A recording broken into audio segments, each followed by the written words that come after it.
Ayodhya, it is invincible to enemies. Adi Purana. It is untouchable for sins. Satyapakhyana.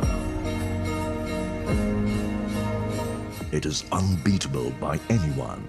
Atharva Veda. Ayodhya, prominent among the 16 Mahajanapadas. The extraordinary land where reality blends into imagination.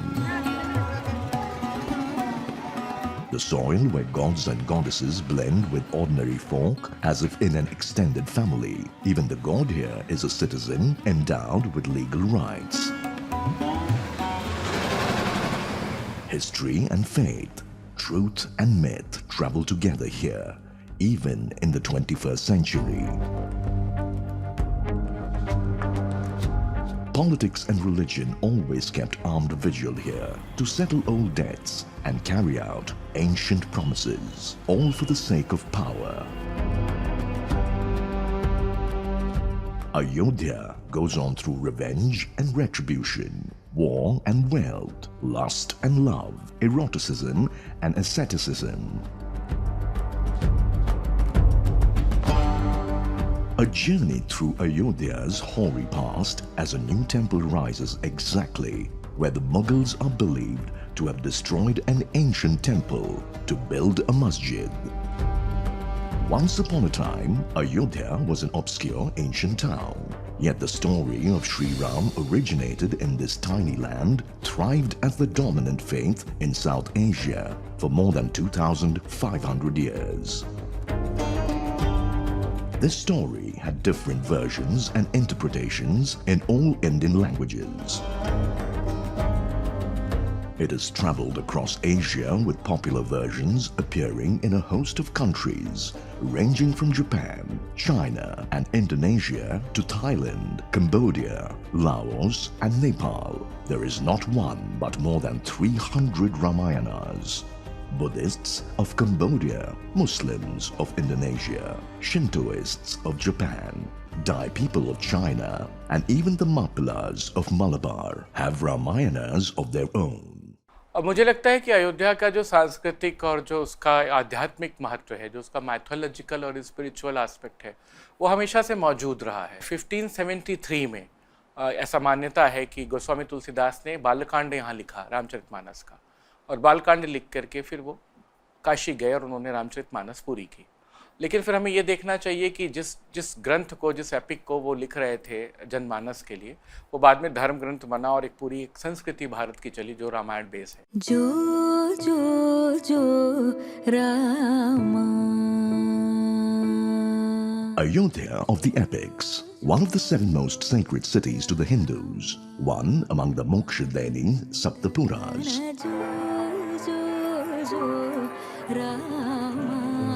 The royal capital of the prehistoric Kosala Empire. The seat of the Ishkvaku dynasty, the land that believed to witness not just the birth but the death of the Lord.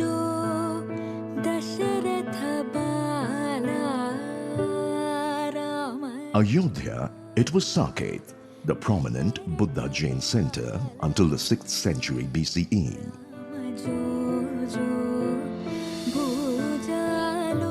The land through which Gautama Buddha and Mahavira traveled, the birthplace of 5 Jain Tirthankaras.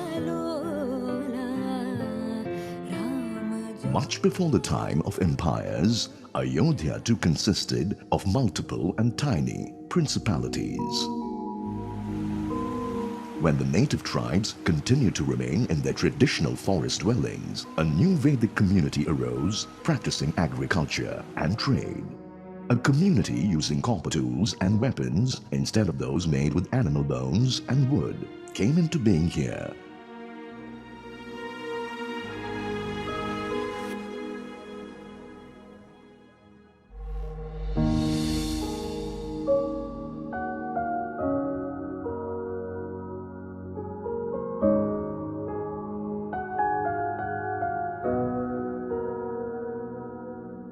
അയോധ്യയുടെ 2 തരത്തിലുള്ള ചരിത്രമുണ്ട്. ഒന്ന് നാം മനസ്സിലാക്കുന്ന രൂപത്തിലുള്ള ചരിത്രം, രണ്ട് archaeological ചരിത്രം. അപ്പോൾ ആർക്കിയോളജിയാണ് ഇപ്പോൾ ഇന്ന് എല്ലാ ആൾക്കാരും കൂടുതൽ മനസ്സിലാക്കുന്നതും അതാണ് കൂടുതൽ ഉൾക്കൊള്ളുന്നതും. അപ്പോൾ അതിൻ്റെ അടിസ്ഥാനത്തിൽ ആർക്കിയോളജിക്കലി ഞങ്ങൾക്കിപ്പോൾ 1200 BC വരെ പോകുന്ന ഒരു ചരിത്രം ഈ ഉത്ഖനനം ചെയ്ത സ്ഥലത്തുണ്ട്. പക്ഷേ ഈ സ്ഥലത്തു നിന്ന് മറ്റ് സ്ഥലത്തേക്ക് പോവുകയാണെങ്കിൽ ചിലപ്പോൾ അതിനേക്കാൾ പഴയ സ്ഥലത്തുള്ള ചരിത്രവും കിട്ടാൻ സാധ്യതയുണ്ട്. Agriculture used to thrive in the region since prehistoric days. The village formed the core of habitation. Small trade centers named Nigam was common. Minor ports attached to the rivers.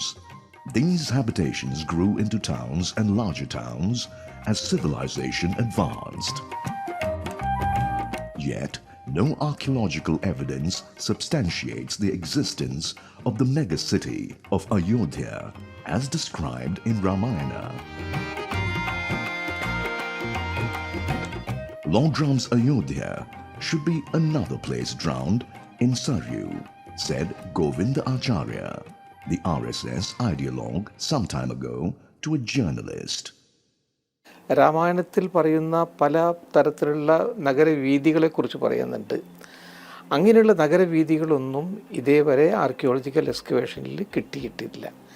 അതിന് മറ്റ് സ്ഥലങ്ങൾ എക്സ്കവേറ്റ് ചെയ്യേണ്ടി വരും. ആ excavate ചെയ്തതിന് ശേഷം മാത്രമേ ഒരു പൂർണ്ണ രൂപം നമ്മുടെ മുമ്പിൽ മനസ്സിലാവുകയുള്ളൂ. അപ്പോൾ ഞങ്ങൾ ഈ സ്ഥലം മാത്രമേ ഇപ്പോൾ എക്സ്കവേറ്റ് ചെയ്തിട്ടുള്ളൂ.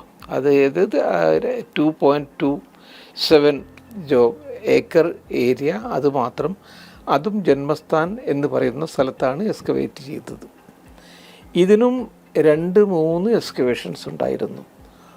ഒന്ന് Banaras Hindu university professor AK നാരായണൻ്റെ കീഴിൽ ഒരു എക്സ്കവേഷൻ ചെയ്തിരുന്നു. അതിനുശേഷം രണ്ടാമത് പ്രൊഫസർ BB ലാലിൻ്റെ കീഴിൽ മറ്റൊരു എക്സ്കവേഷൻ 76-77 ചെയ്തിരുന്നു. ആ എക്സ്കവേഷനിലായിരുന്നു ഞാൻ പാർട്ടിസിപ്പേറ്റ് ചെയ്തിരുന്നത്. അദ്ദേഹത്തിൻ്റെ കീഴിലായിരുന്നു ഈ എക്സ്കവേഷൻ നടത്തിയിരുന്നത്. അപ്പോൾ ആ അവസരത്തിലാണ് ഈ വിവാദ ഭൂമിയായ പള്ളിയുടെ കീഴിലുണ്ടായിരുന്ന ആ തൂണുകൾ കിട്ടിയിട്ടുള്ളത്. Fa Hien, the Chinese monk who visited Ayodhya during the 5th century, wrote that there were Buddhist pillars but no large temples with high spires before the 6th century.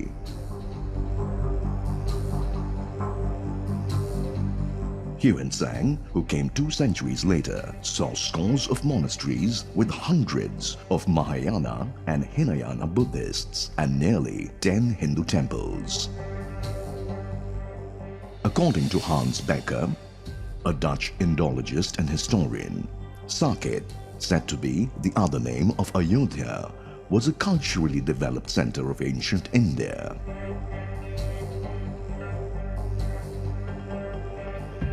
As per the archaeological studies held in 2000, Ayodhya had passed 4 or more stages of history during the period between the 7th century BCE and 7th century CE. The Shunga Empire, based in Magadha-controlled areas from the 2nd century to the 1st century BCE. This period witnessed the first phase of structural construction occurred in this region. The time belonged to Pushyamitra, the founder of the Shunga dynasty, who declared 1 gold coin for every Buddhist head. It marked the first major Brahminical advance towards erasing every trace of Buddhism from the empire. Ayodhya came under the Kushan rule from the 1st century to the 3rd century CE. Archaeological excavations showed that Kushans were responsible for extensive constructions done in unknown architectural styles. Ayodhya became the capital of the Gupta Empire that reclaimed Vaishnava Hindutva hegemony, decimating Buddhist dominance. Skandagupta, who claimed Lord Ram's direct lineage, moved his capital from Pataliputra to Ayodhya. However, the 6th century witnessed the sun setting on Ayodhya with the decline of the Gupta Empire triggered by the invasion by the Huns. The city gradually moved to oblivion silence shrouded Ayodhya for the next 5 centuries. Until the 11th century, when the Garadabala dynasty of Kannauj came into prominence, catapulting the Vaishnava faith once again to glory. The western portion and also the southern portion was excavated.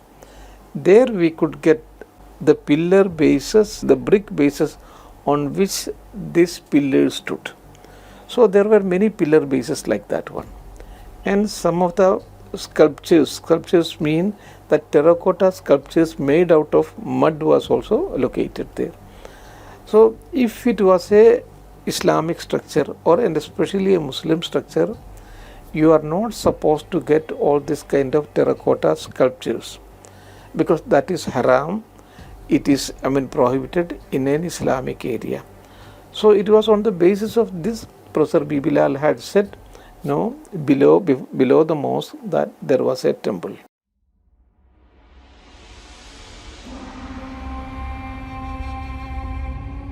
The 13th century marked a sea change in South Asian history with the onset of the Islamic invasion. The first phase of Islamic hegemony continued for 320 years through 5 generations of the Sultans of Delhi.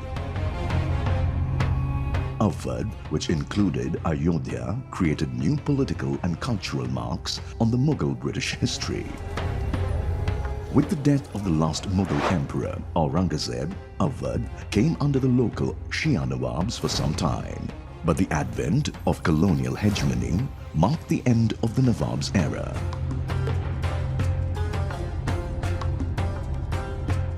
Ayodhya emerged as a major center of the nationalist movement. The second excavation was carried out in the year 2003 under the directorship of Dr. B.R. Mani. So earlier we had got only 12 temple pillars, but this time the Archaeological Survey of India got the pillar bases of more than 50 temples. More than 50 pillar bases were excavated from there.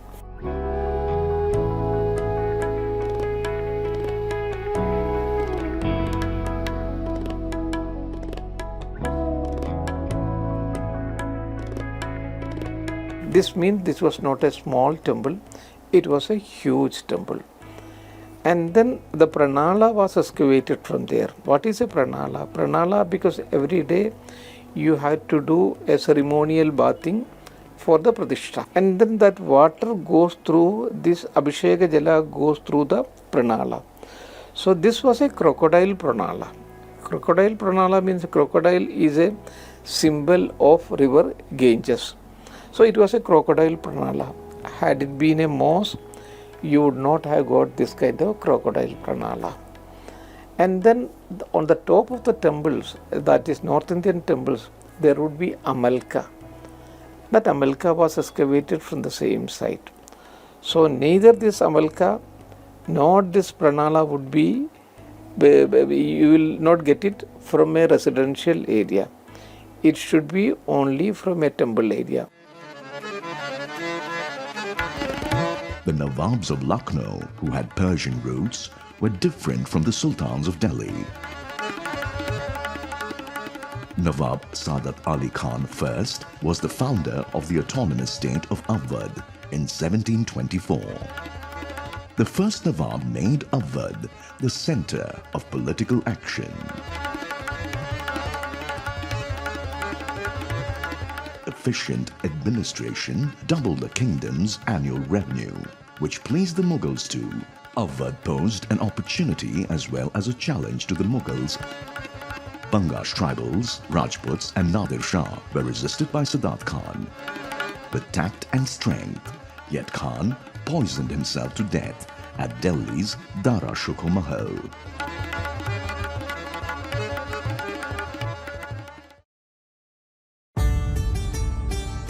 Sadat Khan's nephew, Mirza Muhammad Mukim Ali Khan, Safdarjung, became the next Nawab who named its capital Faizabad.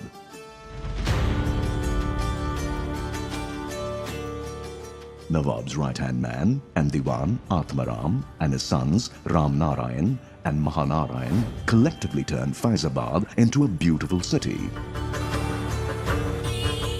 the 20,000 strong forces of Awadh were expanded. By the time Ahmed Shah Abdalis invaded Delhi, Safdar Jung gave able support to the Mughal throne. This endeared the Nawab more to the Mughals and was made its Grand Vizier.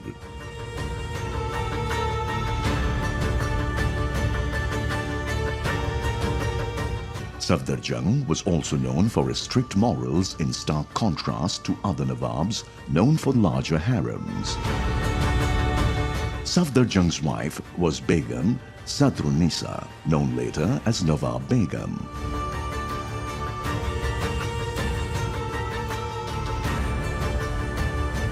Awadh was known for its great women Begums like Nawab Begum and her daughter-in-law Ummat-ul-Zura, the Bahu Begum. By the time Safdar Jung's son Shuja and Daula assumed as the new Nawab of Awadh, northern India was a theatre of war with competing forces.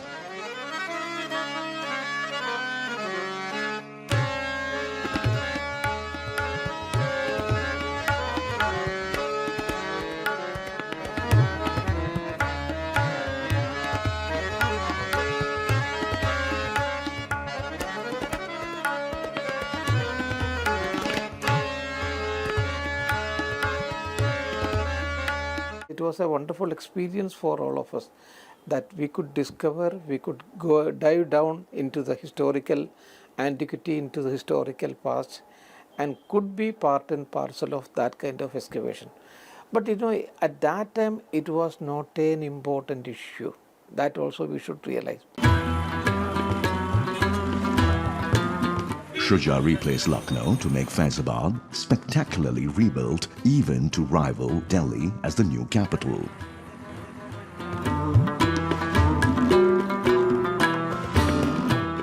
Poets wrote about Faizabad as a city of music, dance and festivals.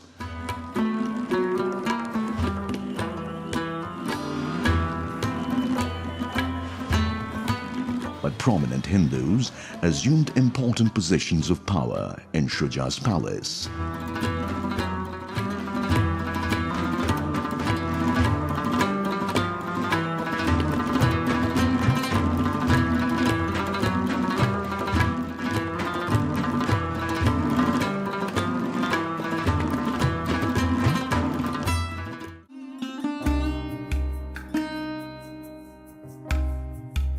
Shuja's demise marked the end of the last golden age of Ayodhya as a center of political power.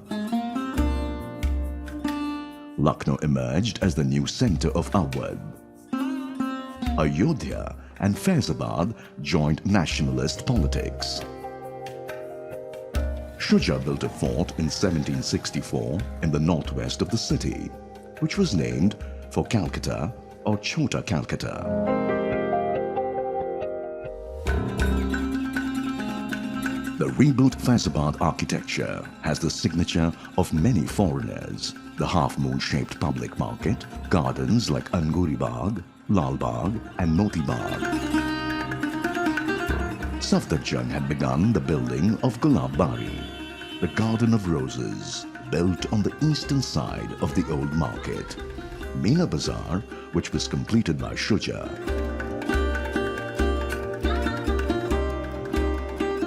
The Gulab Bari has the tombs of three Shuja Daula and his parents Safdar Jung and his wife Nawab Begum. Safdar Jung's remains were later shifted to Delhi, and Gulab Bari came to be known as Shuja's Maqbara. The first description we have got it from a foreign source, that is this one, Fahian. So he calls it as Shah Zone. And then there is from another description from Huang Sang. So he calls it Vishaka. But it is, from in our literature means in our Puranas, we get the reference as Saket. So Saket, Ayodhya and these two, it is one and the same thing. And on the basis of the explorations also and excavations also, it has been proved that they were all referring to this place only. Because in this place, there were several groups of people, several denominations of Indian religion. For example, Jains were there, Buddhists were there, and many other groups were also there. So it has been conclusively that way it is proved. They are all referring to Saket, which is Ayodhya.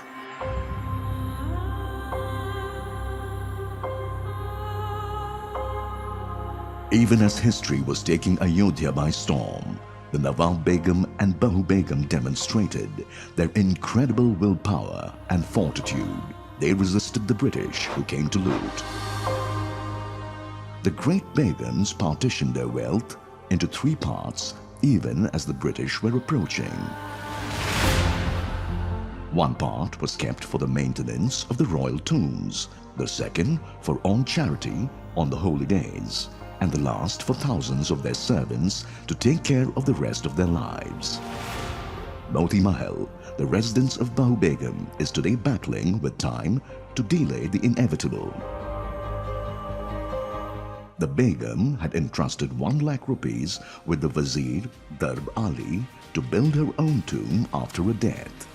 That is the Bahu Begum Maqbara, now seen at Faizabad in a state of dilapidation.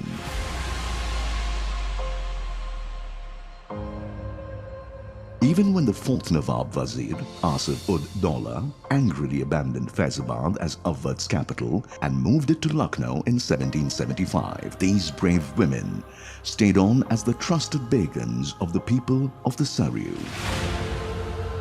History recorded later, while the short-sighted Nawab settled down at Lucknow, 2 powerful Begums led Faizabad. अगर आप कहीं भी जाएं, आप London में जाएं, आप मिस्र में जाएं, किसी भी सभ्यता में आप देखें, राजा के बराबर कभी रानी नहीं बैठती। राजा के सिंहासन के बगल छोटा सा सीट होगी जिस पर रानी बैठेगी। सिंहासन पे बराबर से आसन देने की जो बात आज वीमेन लिबरलाइजेशन की है, जो जेंडर बायसिंग की बात है, जो इक्वलिटी की बात हम करते हैं, सिर्फ राम और सीता बराबर से सिंहासन पे बैठते हैं। ये राम जी ने पैदा किया। Asaf's generosity was legendary. A great patron of art and letters, Asaf ud Daula's court boasted of illustrious poets like Mir, Soda, Soz or Insha, who led to the efflorescence of the Urdu language and poetry. Like Awadh's last Nawab, Wajid Ali Shah, Asaf too penned poems, loved and patronized dance and music.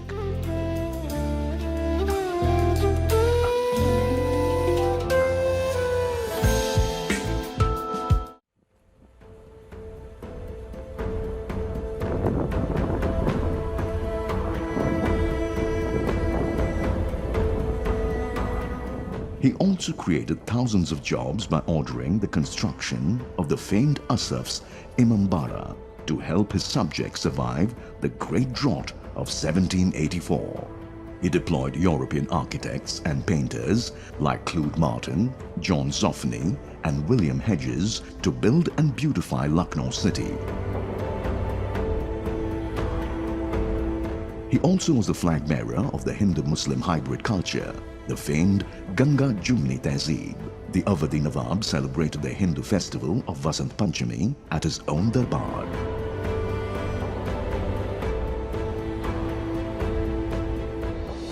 It was Saadat Ali Khan who made Holi and Dasera into major festivals.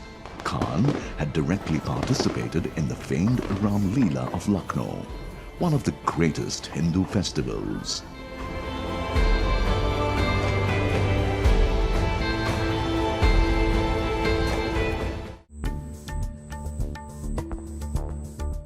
Ayodhya's eclipse as a political center began with the shifting of the capital from Faizabad.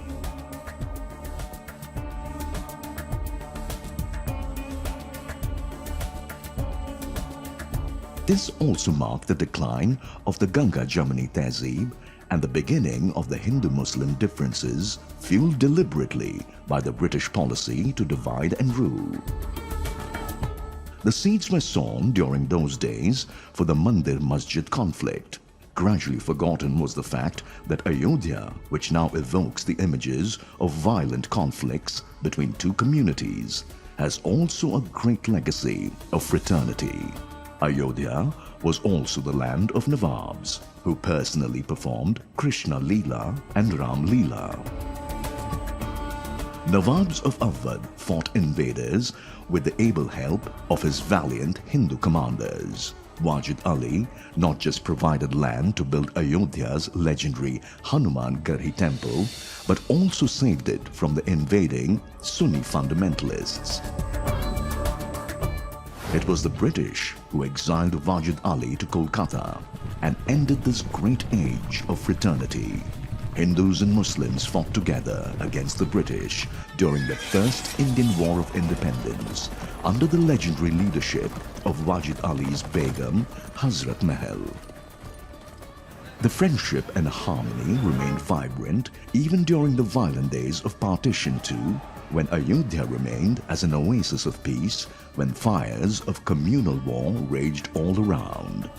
Ayodhya में गली कूचों में चले जाएं, जहाँ पर सामान्य ढंग से जीवन यापन करने वाले लोग होंगे, छोटे से उसमें रह रहे होंगे, तो वो भी संतुष्ट हैं, एक संतोष का भाव है. तो ये चीज़ मुझे लगता है कि अयोध्या सिखाती है और इसको डेवलप करने की ज़रूरत है बड़े स्तर पे. As archaeologists, we have got our own limitations. We are not like historians. We are not like Puranic people. Unless and until you get certain substantial evidence from the archaeological excavations, we are not going to believe that one. So far we did not get any kind of evidence that it belongs to the Rama's period or it is associated with the real Rama of antiquity. Of course, we only say that this one below, before the mosque, there was a temple, that's all, and that was a Vishnu temple. So we limit our exercise to that only. The indelible marks of this syncretic culture lie embedded in Ayodhya's day-to-day life even today. Ganga, entering into a deep embrace with Yamuna at Allahabad, flows to Kashi through this soil. Today, its human power is invested in the building of the new Ram temple, perhaps unaware and unmindful of what it holds for future of India's political and cultural life.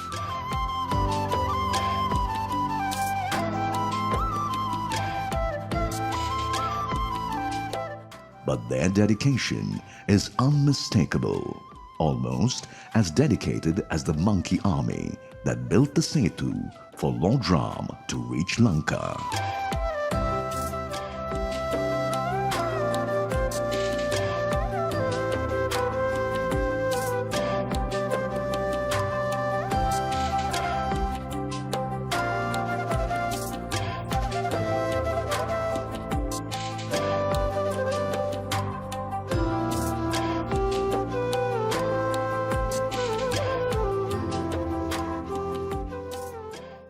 আমাদের video ভালো লাগলে like এবং share করুন, comment সেকশনে গিয়ে জানান আপনাদের মতামত। আরও ভিডিও পেতে আমাদের চ্যানেল সাবস্ক্রাইব করুন এবং প্রতি মুহূর্তে খবরের আপডেট পেতে প্রেস করুন বেল আইকন।